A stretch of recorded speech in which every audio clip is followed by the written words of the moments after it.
अस्सलाम वालेकुम दोस्तों, मेरा नाम है अली। मैं हमेशा की तरह मौजूद है दाऊद और आप देख रहे हैं इस वक्त क्रिकेट लवर अली शो। क्योंकि इसको देखना बनता है। तो दोस्तों आप लोग से बात करने जा रहे हैं कि टॉप क्रिकेट न्यूज आप लोग शेयर करेंगे। बात करेंगे कि पीएसएल फ्रेंचाइज मालिकान और पीसीबी एक बार फिर से आमने सामने हुए हैं। रमीज राजा ने क्लेम किया है कि पीएसएल की जो फ्रेंचाइजीज हैं उन्होंने पर फ्रेंचाइज 80 करोड़ रुपए जो है वो कमाए हैं। तो क्या कहानी है भाई, वाकई क्या कमाए भी हैं या नहीं कमाए हैं वो आपको बताएंगे। बात करेंगे यासिर शाह के हवाले से कि उन्होंने कहा कि किसने उनको जो है बड़ा कॉन्फिडेंस दिया था, कौन है वो खिलाड़ी, उस हवाले से बताएंगे।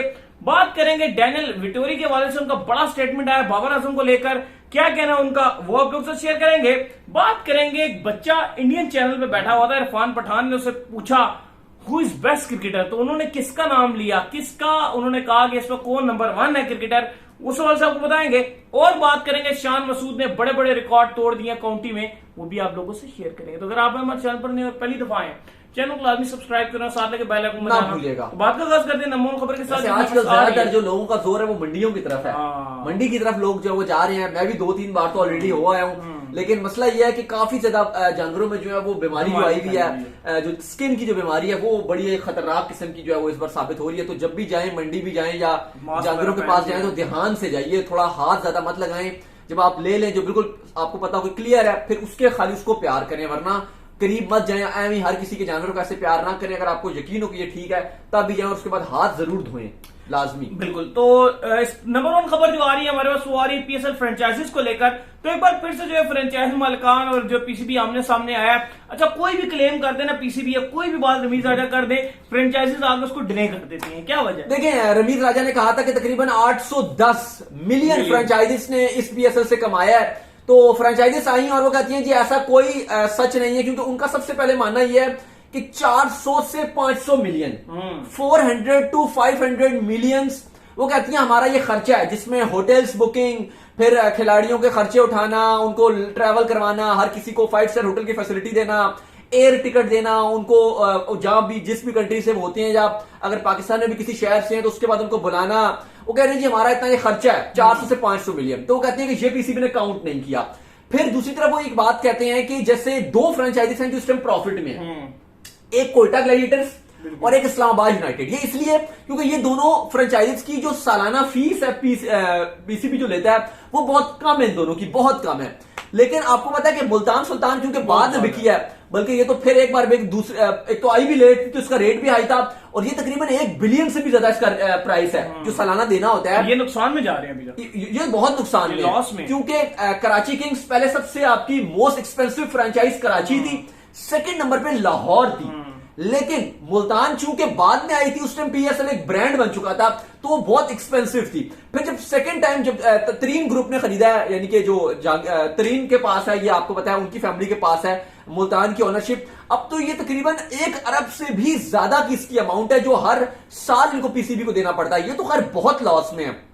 लेकिन लाहौर हो गए, कराची हो गए, वो भी ये कह रहे हैं जी कि हाँ, पिशावर हो गए, वो भी कह रहे हैं जी हम प्रॉफिट इतना नहीं कमा पा रहे। अलबत्ता हम इस टाइम हल्का फुल्का शायद प्रॉफिट की तरफ हो, लेकिन इतना नहीं कमा रहे जितना पीसीबी कह रही है, क्योंकि वो कह रहे हैं कि हमारा खर्चा बहुत ज्यादा है। बिल्कुल, होटल्स का अलबत्ता खर्चा, अलबत्ता कोयटा क्योंकि बहुत सस्ती फ्रेंचाइज थी, आपको पता है इतने खरीदार इसके थे नहीं, सस्ती फ्रेंचाइज थी, तो उस लिहाज से कोयटा एक सस्ते उनको प्रॉफिट हो रहा है। और इस्लामाबाद यूनाइटेड क्योंकि ये भी एक छोटी फ्रेंचाइज है, तो इनको बड़ा फायदा हुआ है। इसके बाद जो वापस अपडेट आ रही है जी वो आ रही है यासिर शाह को लेकर। तो यासिर शाह ने कहा कि बाबर आजम एक ऐसे कप्तान है जिन्होंने उनको बड़ा कॉन्फिडेंस दिया है, और बाबर आजम की क़यादत में बड़े सेटिस्फाई हैं और आगे बड़ा खेलेंगे वो। भाई देखिए, अभी फिलहाल सिलेक्ट हुए हैं, पहले तो ये ड्रॉप भी हो गए थे, लेकिन यासिर शाह आज उन्होंने बॉलिंग भी की थी, 1 विकेट भी उन्होंने लिया था, 56 आई थिंक रन उन्होंने दिया था। लेकिन थोड़ा सा बॉल उनका इतना ज्यादा स्पिन वगैरह हो नहीं रहा था, गर्मी भी बहुत थी, पिंडी में ये मैच चल रहा था। बाबर आजम ने भी 111 मारा है। तो उसके बाद आज यासिर शाह का बयान भी आया और वो कहते हैं कि बाबर आजम की बड़ी उन्होंने तारीफ किया। वो कहते हैं कि ऐसे कप्तान है जो प्लेयर्स को कॉन्फिडेंस देते हैं। एग्जाम्पल हमारे पास ऐसे मौजूद है, हसन अली की फॉर्म डाउन हो रही थी, लेकिन उन्होंने उनको सपोर्ट किया, फहीम अशरफ को उन्होंने सपोर्ट किया, आसिफ अली के ऊपर उन्होंने ट्रस्ट दिखाया, इमाम के ऊपर उन्होंने ट्रस्ट दिखाया। तो यासिर शाह कह रहे हैं कि बाबर आजम एक ऐसे कप्तान है जो प्लेयर्स को सपोर्ट करते हैं और उनको उनके पीछे जो खड़े रहते हैं। बिल्कुल, तो बड़ी बात है कि बाबर आजम जो यासिर शाह को भी सपोर्ट करते हैं। इसके बाद जो अपडेट आ रही है जी वो आ रही है डैनियल विटोरी के हवाले से। तो डैनियल विटोरी ने कहा कि बाबर आजम जो है वन ऑफ द बेस्ट है भाई, राइट नाउ। देखिए डेनियल विटोरी का आपको पता है कि बाबर आजम को खैर सभी बयान दे रहे हैं। इससे पहले साइमन डोल का बयान आया था जिन्होंने मैच कहा चल रहा था था इंग्लैंड और न्यूजीलैंड का, बीच में वो कह रहे थे Babar Azam currently world best. उन्होंने कहा था कि डिबेट होती है कि भाई फैब 4 की डिबेट होती है, बिग 4 की डिबेट होती है, और वो कहते हैं बाबर आजम बिग 1 है। इसी तरह डेनियल विटोरी कहते हैं कि करंटली अगर आप देखेंगे तो वर्ल्ड क्रिकेट में आपको बहुत सारे अच्छे बल्लेबाज नजर आएंगे, बहुत अच्छे अच्छे बैटर्स नजर आएंगे, लेकिन वो कहते हैं कि बाबर आजम सबसे आपको अलग दिखाई देते हैं, बाबर आजम सबसे बेहतर नजर आते हैं। और बाबर आजम जितने भी बल्लेबाज हैं जो टॉप के बल्लेबाज हैं, वो कहते हैं बाबर आजम इस टाइम करंटली अगर आप देखें तो मुझे बाबर आजम इन सब करंटली बेस्ट जो आपके जबरदस्त बल्लेबाज हैं उन सब में बाबर आजम बेस्ट है। तो डेनियल विटोरी भी हाईली रेट कर रहे हैं बाबर आजम को। साइमन डॉल, नासिर हुसैन, हर ही फॉर्मर खिलाड़ी अब देख रहे हैं, चाहे वो न्यूजीलैंड का हो, इंग्लैंड का हो, ऑसी का हो, ऑस्ट्रेलिया का, हर जगह का हो, वो बाबर आजम को हाईली रेट कर रहा है। इवन आप भारत से भी खूब तारीफें मिल रही हैं। अगर आप देखें आकाश चोपड़ा की बात करें, दिनेश कार्तिक ने जैसे बाबर आजम को प्रेस किया, रविचंद्रन अश्विन बाबर आजम को प्रेस कर रहे होते हैं। अश्विन, दिनेश कार्तिक ये तो करंट खिलाड़ी हैं, ये तक बाबर आजम को इतना हाईली रेट कर रहे होते हैं। युवराज सिंह बड़ा हाईली रेट कर रहे होते हैं। हरभजन के मुंह से मैंने बड़ी तारीफें सुनना शुरू कर दी हैं।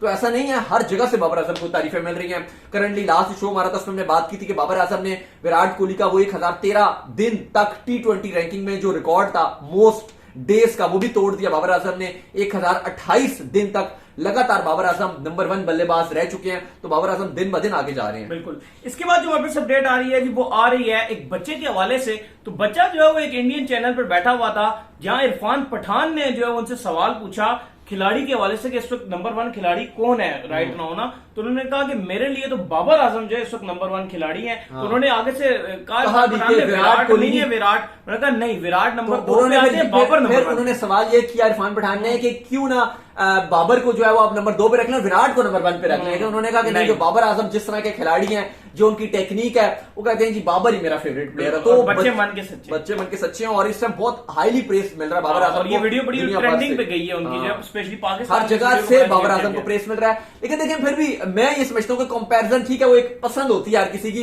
लेकिन कंपैरिजन ऐसे नहीं होना चाहिए। देखिए विराट का एक अलग टाइम उन्होंने खेला है, उन्होंने अलग 10 साल अपने खेले हैं। हाँ, विराट का और बाबर का भी, बाबर को हम कंपैरिजन तब कर सकते हैं जब बाबर आजम भी अगले 5 साल और खेल लेंगे। अभी बाबर आजम ने मैच कम खेले हैं, उस लिहाज से ठीक है पीसीबी की भी इसमें नाअहली है कि पाकिस्तान को मैचेस कम मिले हैं। इतना अच्छा बाबर की फॉर्म है, प्रैक्टिस में भी 100 मार देते हैं, लेकिन मैचेस कम खेलते हैं। लेकिन मेरा पर्सनली मानना है कि ये गलत है, कंपैरिजन नहीं हो सकता। हाँ, अभी आपका फेवरेट कोई भी हो सकता है, आप बाबर को बोले, विराट को बोले, स्मिथ को बोले, रूट को बोले, जो जाहिर है आप जिस नेशनैलिटी के होंगे शायद आप उसको ज्यादा पसंद करेंगे। लेकिन जब अगले 5 साल गुजरेंगे तब हम बाबर आजम को कहेंगे कि यार हाँ बाबर आजम विराट से ऊपर है, क्योंकि जो टाइम विराट ने खेला है वो तो यार उनकी तीसरी डेकेड है। बाबर ने तो 2015 में अगेंस्ट जिम्बाब्वे डेब्यू किया था। हाँ, लेकिन अगर आप उस टाइम पे मैच करोगे कि बाबर आजम ने भी 4-5 मतलब ठीक है 7वां साल है बाबर का इंटरनेशनल क्रिकेट में, वो आप कंपैरिजन करोगे तो हाँ बाबर आजम बहुत एक्स्ट्रा ऑर्डिनरी खेल रहे हैं। लेकिन एकदम प्लेयर टू प्लेयर हम मैच करें कि यार बाबर आजम सचिन से कंपैरिजन या किसी और से, तो उन्होंने तो पूरा कैरियर खेल लिया ना। अभी बाबर आजम तो खेल रहे हैं। अभी आप देखें विराट जैसे खेल रहे थे अपने कैरियर में, आउटस्टैंडिंग थे, लेकिन सडन से विराट के ऊपर इतना बुरा टाइम आ गया कि उनके रन्स आना बंद हो गए। और ये होता तब है कि अगर आप एकदम 10 बार इकट्ठे आउट हो जाए तो फिर आप कॉन्फिडेंस शेक हो जाता है। इवन विराट को सचिन से कंपैरिजन किया जा रहा था, लेकिन आप देखेंगे क्या हुआ फिर, ब्रायन लारा ये वो एक सेंचुरी बनाना उस बंदे के लिए मुश्किल होगी जो सेंचुरी बनाना छोड़ते ही, जो 70 सेंचुरियां मार चुके हैं इतने कम सेंचुरी उसके लिए बनाना। तो ये एकदम से बुरा वक्त ही खुदा ना खास्ता ना आ जाए। तो इसलिए हमें अच्छी बातें करनी चाहिए और पॉजिटिव सोचना चाहिए और बड़े बोल नहीं बोलना चाहिए, सपोर्ट करना चाहिए और थोड़ा सा वेट करना चाहिए कि कहां तक बात जाती है। क्योंकि आप देखें जो भी आप बात करें, मॉर्गन 19 का वर्ल्ड कप इंग्लैंड को जितवाया है। कोई सोच सकता है कि मॉर्गन रिटायर्ड हो जाएंगे ऐसे और इस तरह से उनका कैरियर एंड होगा? अभी उनके पास पड़ी है क्रिकेट 3-4 साल की, लेकिन उनकी फॉर्म गिर गई भाई। 2-3 साल से रन ही नहीं आ रहे, बिल्कुल 2-2.5 साल से मॉर्गन के रन ही नहीं आ रहे किसी भी फॉर्मेट में। नीदरलैंड से रन नहीं बन रहा भाई, नीदरलैंड के अगेंस्ट रन नहीं बना पा रहा सही बात है। और आप देखें इंग्लैंड का बच्चा रन बना रहा है। उनकी टीम में जो आप लड़का डालते हो वो रन बना के देता है। फिल सॉल्ट को डाला, उससे रन बना दिए। लाहौर कलंदर की तरफ से अच्छा खेल रहा था वो, लेकिन इवन इस्लामाबाद की तरफ से जब खेल रहा था फिल सॉल्ट, उसकी अच्छी फॉर्म नहीं थी, लेकिन लाहौर की तरफ से जब खेला था लास्ट सीजन तो बड़ा अच्छा खेला था। लेकिन आप देखिए सेंचुरी मार दी उसने नीदरलैंड के अगेंस्ट। लिविंगस्टोन, मलान, रॉय तो मार ही मार रहे हैं, बेरिस्टो टेस्ट में तोड़ रहे हैं, स्टोक्स की फॉर्म देख लें, मोइन भी ठीक खेल रहे हैं, हर जिम विल्स की भी टीम में जगह नहीं बन रही। उनकी टीम में हर बंदे रन बना रहे और वहां पे मॉर्गन नहीं बना पा रहे। तो ये टाइम आता है बुरा वक्त, तो हमें थोड़ा सा सपोर्ट करना चाहिए बाबर आजम को और बड़े बोल नहीं बोलने चाहिए, थोड़ा वेट करना चाहिए ताकि बाबर आजम एटलीस्ट 10 साल अपने खेलें। और अगर 10 साल बाबर आजम ऐसे ही खेल गए जैसे कि वो खेल रहे हैं। ओहो। तो भाई फिर बाबर आजम रिकॉर्ड्स का जो बल्ले हशर करेंगे वो हमारी और आपकी सोच है। इसके बाद जो वापस अपडेट आ रही है जी वो आ रही है शान मसूद के हवाले से। तो शान मसूद ने जो वो काउंटी में बड़े बड़े रिकॉर्ड्स जो है पाश कर दिए हैं। मैं कहूंगा कि इस वक्त शान मसूद अपने कैरियर की बेस्ट फॉर्म में है। इससे पहले शान मसूद कभी इतना अच्छा नहीं खेलते थे। अच्छा, शोएब मोहम्मद ने भी कह दिया कि आप शान मसूद को लाएं और वो कहते हैं कि आप इनको नंबर 5 पे भी चांस दे सकते हैं। वो कह रहे हैं कि आप इनको उस नंबर पे भी खिला सकते हैं। शान मसूद की बात की जाए तो काउंटी में उन्होंने आग लगा के रखी हुई थी। डरबे शायर की तरफ से 12 मैचेस में 12 इनिंग्स में 12 मैचेस नहीं 12 इनिंग्स में 1037 रन बनाया। क्या बात। और इस काउंटी चैंपियनशिप के पहले खिलाड़ी बने हैं। इस काउंटी चैंपियनशिप के पहले खिलाड़ी बने हैं जिसने 1000 रन बना लिया, 1037 बना लिए हैं।